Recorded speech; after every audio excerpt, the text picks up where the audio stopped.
ഏവർക്കും ലേൺ സിയോയുടെ മറ്റൊരു ക്ലാസ്സിലേക്ക് സ്വാഗതം. നമ്മളിനി അടുത്തതായിട്ട് ഈഴവ മെമ്മോറിയലിനെ കുറിച്ചാണ് നോക്കുന്നത്. ഈഴവർ എന്നറിയപ്പെടുന്ന ഒരു വലിയ ജനസമൂഹം ഒരുപാട് കാലം കേരളത്തിൽ ഉയർന്ന ജാതിയിലുള്ള ആളുകളിൽ നിന്ന് പല വിധത്തിലുള്ള വിവേചനങ്ങൾ അനുഭവിച്ചു. അക്കാലത്ത് സർക്കാർ ജോലികൾ, വിദ്യാഭ്യാസം, പൊതുസ്ഥലങ്ങൾ എന്നിവയെല്ലാം അവർക്ക് നിഷേധിക്കപ്പെട്ടിരുന്നു. 1895 ഡോക്ടർ പൽപ്പു എന്ന വളരെ ബുദ്ധിമാനായ ഒരാൾക്ക് ഒരു ആശയം തോന്നി. തൻ്റെ സമുദായത്തിന് നീതി നേടിക്കൊടുക്കാൻ ഒരു നിവേദനം തയ്യാറാക്കി തിരുവിതാംകൂർ മഹാരാജാവിന് സമർപ്പിക്കുക. അങ്ങനെയാണ് ഈഴവ മെമ്മോറിയലിൻ്റെ തുടക്കം.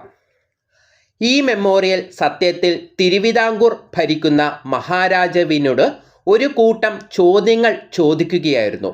ഈഴവ സമുദായത്തിൽപ്പെട്ട ആളുകൾക്കും ഉയർന്ന ജാതിക്കാർക്ക് ലഭിക്കുന്നത് പോലുള്ള എല്ലാ അവകാശങ്ങളും നൽകണമെന്നായിരുന്നു അവരുടെ പ്രധാന ആവശ്യം.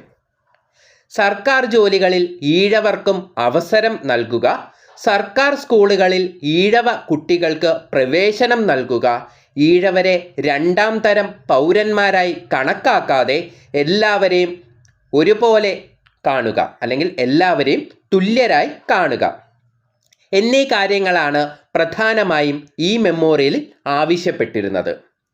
1896 സെപ്റ്റംബർ 3 ഈഴവ മെമ്മോറിയൽ തിരുവിതാംകൂർ മഹാരാജാവായ ശ്രീമൂലം തിരുനാളിന് സമർപ്പിച്ചു എന്നാണ്. 1896 സെപ്റ്റംബർ 3 ഈഴവ മെമ്മോറിയൽ തിരുവിതാംകൂർ മഹാരാജാവായ ശ്രീമൂലം തിരുനാളിന് സമർപ്പിച്ചത്. ഇതിൽ 13,176 ഈഴവ സമുദായ അംഗങ്ങൾ ഒപ്പിട്ടിരുന്നു. എത്രയാണ്? 13,176. ഇത്രയധികം ആളുകൾ ഒരുമിച്ച് ഒപ്പിട്ട ഒരു നിവേദനം അന്ന് വരെ ഉണ്ടായിരുന്നില്ല. ഇത് ഈ ആവശ്യത്തിൻ്റെ ശക്തി കാണിച്ചു തരുന്നു. ഈ മെമ്മോറിയൽ സമർപ്പിച്ചതിന് ശേഷം രാജാവ് ചില വാഗ്ദാനങ്ങൾ നൽകിയെങ്കിലും കാര്യമായ മാറ്റങ്ങൾ ഒന്നും ഉണ്ടായില്ല. ആദ്യത്തെ മെമ്മോറിയലിന് ശേഷം വലിയ മാറ്റങ്ങൾ വരാത്തതുകൊണ്ട് ഡോക്ടർ പൽപ്പുവും കൂട്ടരും നിരാശരായില്ല. അവർ വീണ്ടും ശ്രമിക്കാൻ തീരുമാനിച്ചു.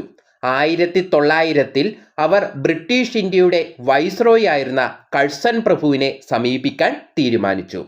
അതിനായി 1900 രണ്ടാമത്തെ ഈഴവ മെമ്മോറിയൽ തയ്യാറാക്കി. ഈ മെമ്മോറിയൽ 1900 കഴ്സൺ പ്രഭുവിന് സമർപ്പിച്ചു. ഇതിൽ 1000 ഈഴവ പ്രമുഖർ ഒപ്പിട്ടിരുന്നു. ഇത് തിരുവിതാംകൂറിൽ നടക്കുന്ന വിവേചനങ്ങളെക്കുറിച്ച് ബ്രിട്ടീഷ് സർക്കാരിൻ്റെ ശ്രദ്ധയിൽപ്പെടുത്താൻ സഹായിച്ചു. ഈ രണ്ട് മെമ്മോറിയലുകളും വലിയ മാറ്റങ്ങൾ കൊണ്ടുവരാൻ സഹായിച്ചു. ഈഴവ സമുദായം സംഘടിതരാകാനും അവരുടെ അവകാശങ്ങൾ നേടിയെടുക്കാനും ഇത് വലിയൊരു പ്രചോദനമായി. പിൽക്കാലത്ത് ശ്രീനാരായണ ഗുരുവിനെ പോലെയുള്ള മഹാന്മാരുടെ പ്രവർത്തനങ്ങൾക്കും ഇത് വഴിയൊരുക്കി. ഇനി നമുക്ക് ഈഴവ മെമ്മോറിയലുമായി ബന്ധപ്പെട്ട ചോദ്യോത്തരങ്ങൾ നോക്കാം. സർക്കാർ സ്കൂളുകളിലും സർക്കാർ ഉദ്യോഗങ്ങളിലും ഈഴവർക്ക് അവസരം വേണമെന്നാവശ്യപ്പെട്ട് സമർപ്പിച്ച നിവേദനമാണിത്. ഈഴവ മെമ്മോറിയൽ. ഈഴവ മെമ്മോറിയലിന് നേതൃത്വം നൽകിയത് ഡോക്ടർ പൽപ്പു ആണ്. ആരാണ്? ഡോക്ടർ പൽപ്പു ആണ്.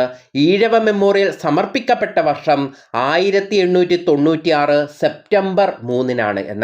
1896 സെപ്റ്റംബർ 3 ഈഴവ മെമ്മോറിയൽ സമർപ്പിക്കപ്പെട്ട തിരുവിതാംകൂർ രാജാവാണ് ശ്രീമൂലം തിരുനാൾ. ആർക്കാണ് സമർപ്പിക്കപ്പെട്ടത്? ശ്രീമൂലം തിരുനാളിനാണ്. ഈഴവ മെമ്മോറിയലിൽ ഒപ്പിട്ടവരുടെ എണ്ണം 13,176. കണക്ക് കൃത്യമായി പഠിക്കുക. 13,176. അപ്പം സർക്കാർ സ്കൂളുകളിലും സർക്കാർ ഉദ്യോഗങ്ങളിലും ഈഴവർക്ക് അവസരം വേണമെന്നാവശ്യപ്പെട്ട് സമർപ്പിച്ച നിവേദനമാണിത്. ഈഴവ മെമ്മോറിയൽ. അതിന് നേതൃത്വം നൽകിയതാരായിരുന്നു? ഡോക്ടർ പൽപ്പുവാണ്. ഈഴവ മെമ്മോറിയൽ സമർപ്പിക്കപ്പെട്ട വർഷം, ഒന്നാം ഈഴവ മെമ്മോറിയൽ അല്ലെങ്കിൽ ഈഴവ മെമ്മോറിയൽ സമർപ്പിക്കപ്പെട്ട വർഷം എന്താണ്? 1896 സെപ്റ്റംബർ 3 ആർക്കാണ് സമർപ്പിച്ചത്? ശ്രീമൂലം തിരുനാളിനാണ്. ഈഴവ മെമ്മോറിയൽ ഒപ്പിട്ടവരുടെ എണ്ണം 13,176 പേരാണ്. എത്രയാണ്? 13,176 പേരാണ്. ഈഴവ മെമ്മോറിയൽ സമർപ്പിക്കുമ്പോൾ തിരുവിതാംകൂർ ദിവാൻ ആരായിരുന്നു എന്ന് ചോദിച്ചാൽ ശങ്കര സുബ്ബയ്യറാണ്. ആരാണ്? ശങ്കര സുബ്ബയ്യറാണ് ഈഴവ മെമ്മോറിയൽ സമർപ്പിക്കുമ്പോൾ തിരുവിതാംകൂർ ദിവാൻ. ആരാണ്? ശങ്കര സുബ്ബയ്യറാണ്.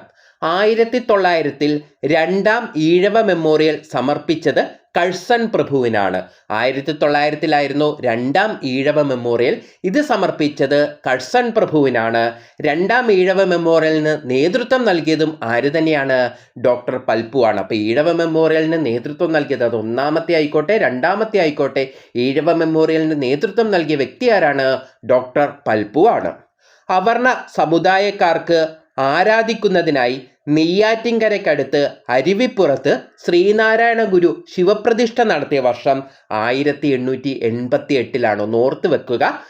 എന്താണ്? അവർണ സമുദായക്കാർക്ക് ആരാധിക്കുന്നതിനായി നെയ്യാറ്റിൻകരയ്ക്കടുത്ത് അരുവിപ്പുറത്ത് ശ്രീനാരായണ ഗുരു ശിവപ്രതിഷ്ഠ നടത്തിയ വർഷം 1888. ഇതൊക്കെ പരീക്ഷകളിൽ സ്ഥിരം ചോദിക്കുന്ന ഭാഗമാണ്. ഏത് നദിയിൽ നിന്നുള്ള ഒറ്റശിലയാണ് ഈ ശിവപ്രതിഷ്ഠയ്ക്ക് ഉപയോഗിച്ചതെന്ന് ചോദിച്ചാൽ നെയ്യാറിലെ ശങ്കരൻകുഴിയിൽ നിന്ന് മുങ്ങിയെടുത്ത ഒറ്റശിലയാണ്. അപ്പം ഏത് നദിയിൽ നിന്നുള്ള ഒറ്റശിലയാണ് ഈ പ്രതിഷ്ഠയ്ക്ക് ഉപയോഗിച്ചതെന്ന് ചോദിച്ചാൽ നെയ്യാറിലെ ശങ്കരൻകുഴിയിൽ നിന്ന് മുങ്ങിയെടുത്ത ഒറ്റശിലയാണ്. അവർണരുടെ കുട്ടികൾക്കായി ഒരു പള്ളിക്കുടവും ഗുരു ഇവിടെ സ്ഥാപിച്ചു. അപ്പം ഈഴവ മെമ്മോറിയൽ സമർപ്പിക്കുമ്പോൾ തിരുവിതാംകൂർ ദിവാൻ ആരായിരുന്നു? ശങ്കര സുബ്ബയ്യർ ആയിരുന്നു. ആരാണ്? ശങ്കര സുബ്ബയ്യറാണ്. 1900 രണ്ടാം ഈഴവ മെമ്മോറിയൽ സമർപ്പിച്ചത് ആർക്കാണെന്ന് ചോദിച്ചാൽ കഴ്സൺ പ്രഭുവിനാണ്. അപ്പം രണ്ടാം ഈഴവ മെമ്മോറിയൽ 1900 അത് സമർപ്പിച്ചത് ആർക്കാണ്? കഴ്സൺ പ്രഭുവിനാണ്. രണ്ടാം ഈഴവ മെമ്മോറിയലിന് നേതൃത്വം നൽകിയ സാമൂഹിക പരിഷ്കർത്താവ് ആരാണ്? ഡോക്ടർ പൽപ്പു ആണ്. ആരാണ്?